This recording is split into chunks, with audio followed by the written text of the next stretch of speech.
Welcome, everyone. My name is Martina Casimillas, and I am a partnership coordinator with LiveWell Greenville.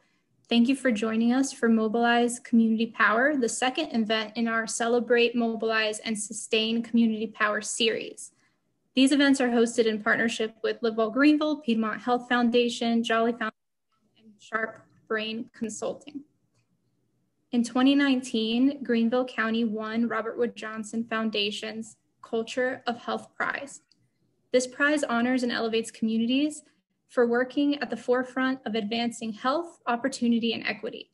The prize recognizes communities that understand where we live, our access to affordable homes, quality schools, and reliable transportation influences how long and how well we live. This is why community power building is an essential ingredient to establishing and maintaining a culture of health for all Greenville County residents. Today, we will listen to and learn from leaders in our community doing this work, and we invite you to engage in the breakout sessions on effective community mobilization strategies to increase power in your neighborhoods and communities. If you need a Spanish-speaking breakout session, please send a private chat to Kate Lewis. Again, that's Kate Lewis in the chat. If you missed the first event and would like to watch the recordings, those are available in both English and Spanish, and I will drop those in the chat for everyone. And I will also put the registration for the following event on May 20th. At this time, it is my honor to introduce our keynote speaker, Farris Steele Johnson. Community organizer Farris Steele Johnson currently serves with Public Education Partners in Greenville, South Carolina. Farris is a South Carolina native. She was raised in Columbia and found her way to the Upstate after studying philosophy and religion at Clemson University. Go Tigers. Her work engaging folks around public education policy intersects with every major issue facing our community: racism, poverty, mental health, gun safety, affordable housing, LGBTQ plus rights, and the incarceration system. You name the issue and she'll show you how public education exposes it. When she isn't working, she enjoys reading, writing poetry, as well as hiking with her pups and her wife. Please welcome Farris. Thank y'all. I'm so happy to be here with y'all, and I really appreciated the collective teamwork. That's some community power building right there, and seeing y'all tag team on the intros. Thanks so much. I am looking through to see who I know here, and I'm really excited because I know a lot of the folks on this call, but even more exciting, there's a lot of folks on this call that I don't know. So I'm super stoked to see how this has already been able to build off of the first event that y'all did that I was a participant at. And how we're going to continue building community here that's ready to do the work, the really hard work. So I am going to talk to y'all a little bit tonight and kind of give a high elevation view of what community mobilization and what it looks like to do this work. And I'm really excited for y'all to have the opportunity to get into breakout sessions and kind of do a deeper dive on those things. So first, we'll get started by talking about a culture of health, which has been defined for y'all. And I love the really broad definition of health there that encompasses all kinds of things, whether it's affordable housing or food security. And so the part that I really want to focus on is the word culture there, and what that means to me and what I think of when I think about culture. And first and foremost, I think we have to all agree that the first thing that comes to mind is people, right? When we're talking about a culture, we're not talking about institutions. We're not talking about government officials. We're not talking about power and money. We're not talking about statuses. We're talking about people, flesh and blood. And so as we all come to this work together with our individual strengths and weaknesses, we are building that culture. The other thing that I think of, I'm not a biology person. I didn't study physiology. I studied philosophy as we learned, but I think a lot about, the early parts of the pandemic when many of us were beginning our sourdough starters and thinking about a culture as that kind of teeming life organism that's brewing with good bacteria and yeast. And in that way, a culture is something that's alive. It's teeming, it's dynamic, and it's by no means static. And so I bring that to your attention just to think as we are posturing ourselves to start beginning this work, and some of y'all have been doing this work for a long time, we have not yet arrived. Winning this award for Greenville is not a sign that we have solved all the world's problems. In many cases, we're just getting started, but it's certainly an acknowledgement of the beautiful communities that we already have built that are really committed to doing this work. So we're going to dive in to think about what that culture looks like, what it looks like through the lens of advocacy, and what it means to kind of mobilize advocates. Some of y'all have heard me talk about this before. My sort of favorite metaphor in thinking about advocacy is to think about the Latin root of that word, which would be to call or to summon, which should make you think of a courtroom. You're summoning a witness to the stand. And so when we're asking advocates, what we're really asking is for witnesses. And oftentimes, when we think about a witness, we think about an expert witness, right? Someone who knows the technicalities of forensics or psychology, something like that. But more often than not, a witness is someone who simply was there and can tell what they saw and what they experienced and what they heard.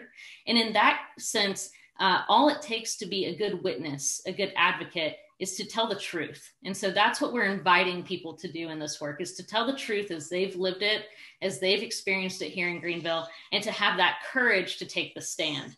And a lot of the work that we do together is to give one another the courage to take the stand. And so that's where the empowerment part of that and the mobilization part of that is going to come into play. So I'm going to give just a few nuggets that have been really helpful for me in doing this work. I am learning a lot every day. I am by no means the expert witness in this case. I'm learning alongside y'all, and a lot of y'all have a lot more experience than I do on this call. So we're just going to work through a few things that have been really helpful for me along the journey, and I hope they're helpful for you too. So number one, I want to think about what it takes to get someone to take that witness stand. And first, I want to do a bit of myth busting. The first myth that I want to bust for you is that people often think that folks aren't advocating in our communities because they're apathetic. If you believe this, whether you believe it about yourself, which hopefully not, you're here on a beautiful Thursday afternoon, so I don't think you're an apathetic person. I want to bust that myth for you. Folks care so deeply about their lives and their communities.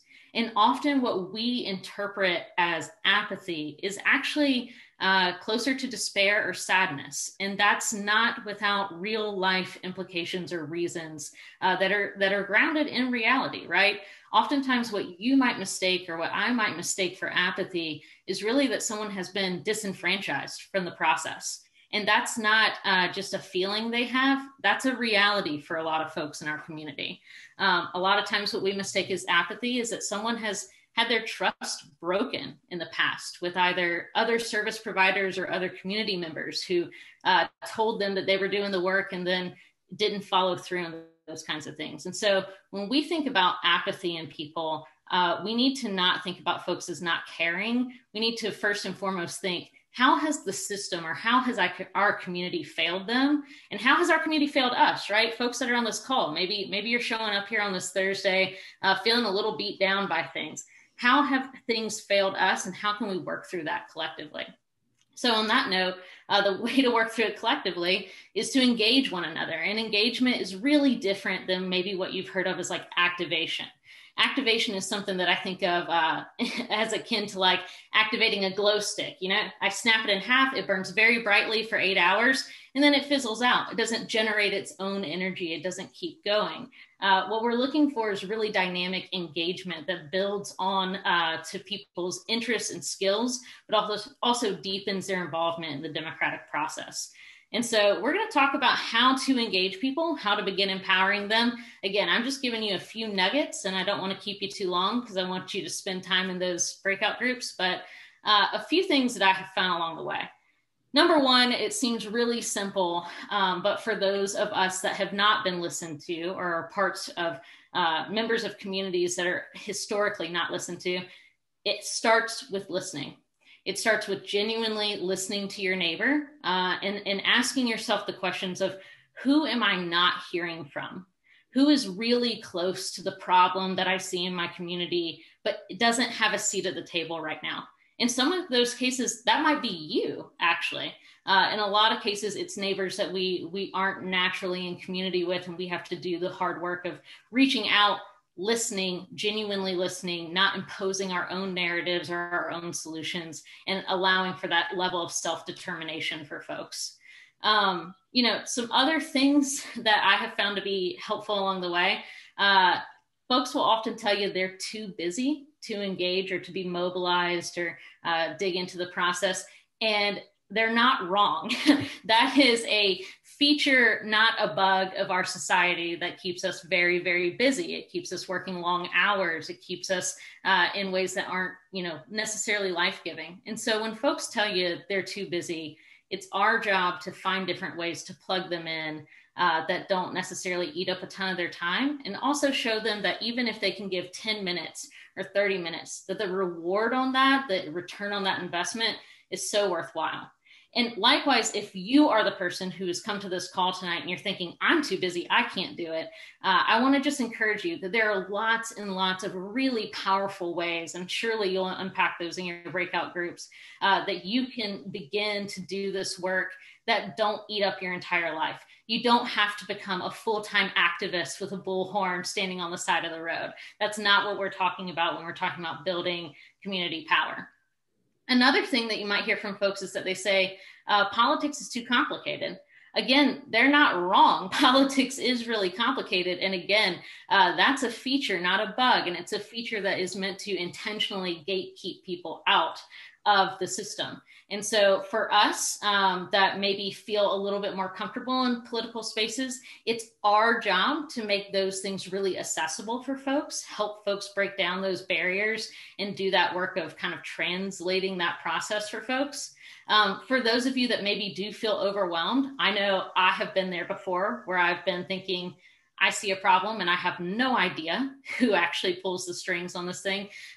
Don't ever be afraid to ask questions. There is, I know it's said a lot, but especially when it comes to politics, there's no such thing as a stupid question. And again, just remind yourself that the problem is not you, that the problem is actually that the system is built to keep people out of it.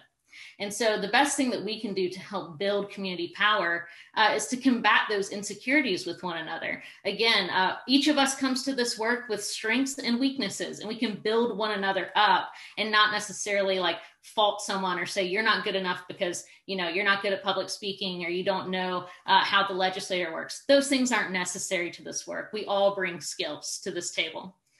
And the last little bit that I want to leave you with, because we're kind of getting close to time, and I want to frame this in terms of almost the vaccine. We know that good advocacy rocks the boat. If there wasn't an opposition, there wouldn't be work to do. You're going to make enemies along the way. You got to be smart about which enemies you make, but there will be difficult times ahead. There will be opposition. The empire will strike back. And so the best thing that we can do is kind of vaccinate ourselves, inoculate ourselves against those coming troubles. And so I want to leave you with 3 ways to basically get your shot against the things that are coming your way when you step into this work. Number 1, build a team. Look around this room today. See people that are going to share your interests, that are going to have skills that you want to learn, that you think you can build a team with, and lock arms with those people. Don't let anyone separate you from them. Those team members, why are they so important? Well, number 1, again, they bring different giftings to the table. They bring different talents. But number 2, there's so much more that y'all can do when you have each other's backs. That's the foundation of solidarity, which is trust with one another. And the more that you have a group of folks that you trust have your back, that are going to look out for you, that are going to protect you and keep you safe, you can continue to take escalating risks that allow you to do bigger and bolder advocacy campaigns. And so it's all about building that really durable people power. Number 2, this is the simple way to get inoculated. Tell yourself all the bad things they're going to say about you before they can say it.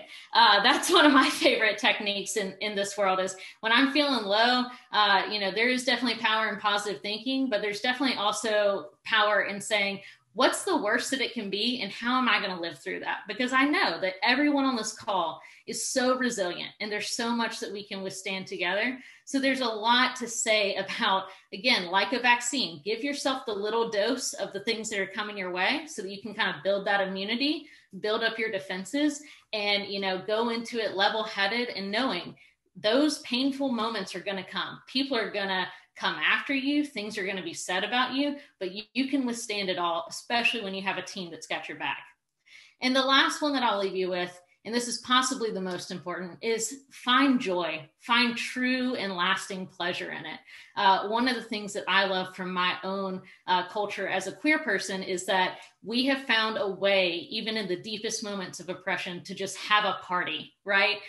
Think about pride marches. There are ways to have a really good time, even when things are really bad. So in the work that you're doing, when the bad times come, lock arms again with those people that have your back and figure out a way to find deep, deep, rewarding pleasure in those moments, because those are the things that are going to sustain you and help you continue to create meaning in those really dark moments. So thank y'all all for this time. It's been a pleasure to be with y'all, and I'm super excited to see what comes out of the breakout groups.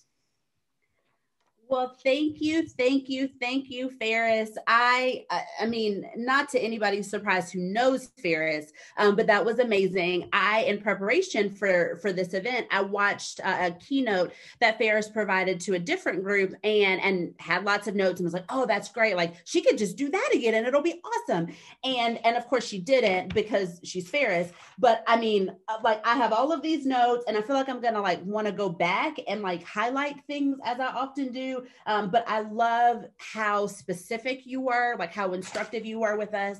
And I really love that you ended with essentially the three last steps: building a team. So like getting a community, a squad around you, and then also finding joy. Like that just, it is so important because this work is so dang hard. So Ferris, I cannot thank you enough for opening us up tonight. I really appreciate it. So I am, for those of you who don't know me, my name is Jessica Sharp. I am the founder and CEO of Sharp Brain Consulting, which is one of the organizations that is hosting and sponsoring this series of events. And I get to present the next kind of portion of the agenda with you. So as we've mentioned a few times, we will spend a bulk of our time together in breakout rooms. And so govern yourself accordingly. As I always say, plan, you know, for hopefully to be on camera if you so choose to. But we, you know, as we were conceptualizing these events, it felt really important to us to provide a really intentional mixture of events and speakers that would really motivate us and motivate folks who are saying, I know that there's something I want to do in my community and I know that I want to make a change, but I don't necessarily know how to. But we also wanted to make sure that we were instructive as much as possible and provided some tips and tricks and things that you can learn from and walk away and do.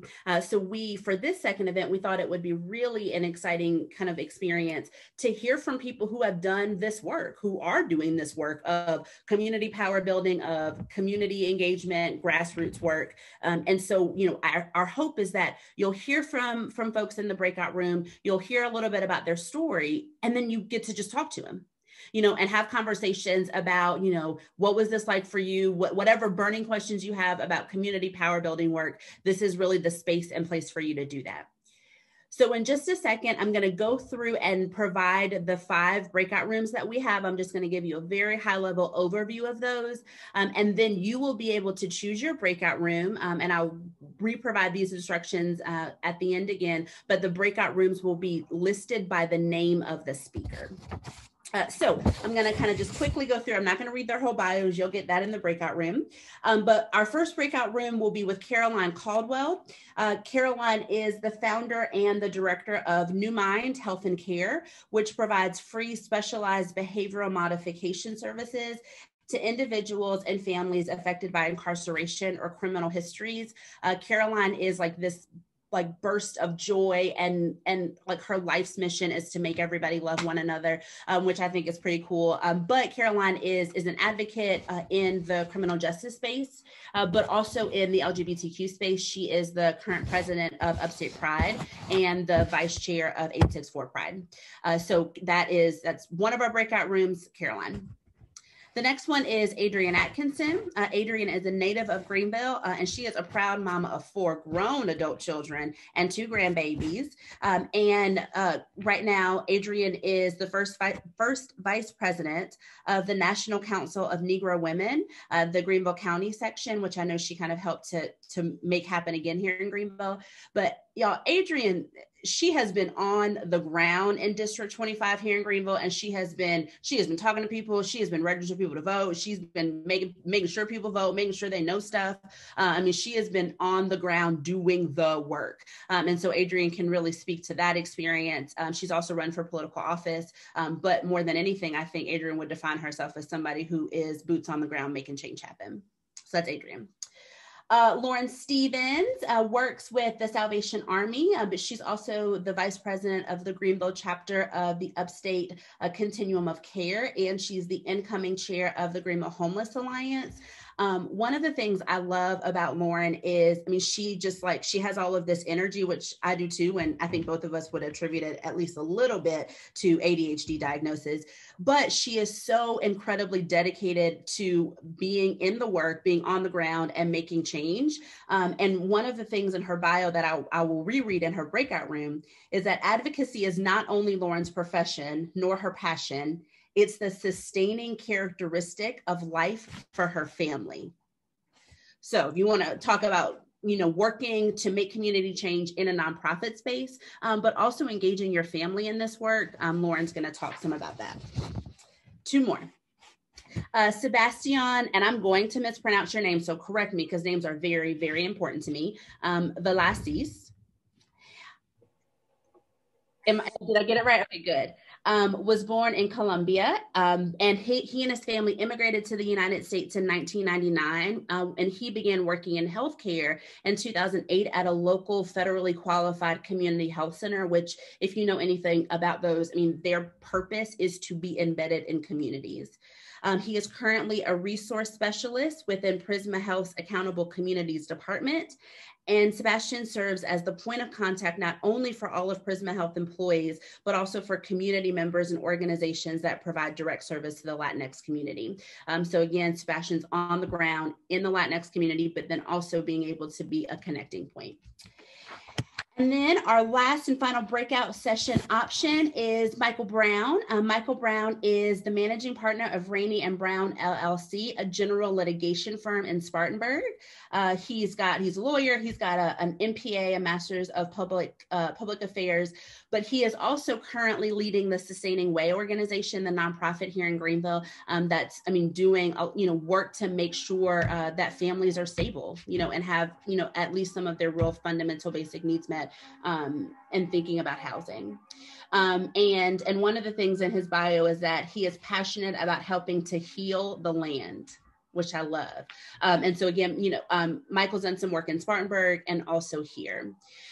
So those are our 5 breakout room options. I'm going to provide the name of each person one more time, and then just one more time give you the process. So Caroline Caldwell, Adrienne Atkinson, Lauren Stevens, Sebastian Velez, and Michael Brown. And in just a second, we will plop in, and Katie put in the chat that environmental justice work is part of Michael's passion and focus. So if that is something you want to talk about, go hang out with Michael and Katie, actually. So in just a second, Kate Lewis, our marketing/tech extraordinaire, will plop up the breakout room options. And so then you'll just choose the breakout room of your choice, and it'll take you there. And we will be in these breakout rooms until about 6:50-ish. But we'll give you a heads up when we're on our way back. And if you have questions, you can just plop those in the chat. And then you can join a breakout room of your choice. If it doesn't pop up, I know it didn't for mine, it'll be at the very bottom where it says breakout rooms.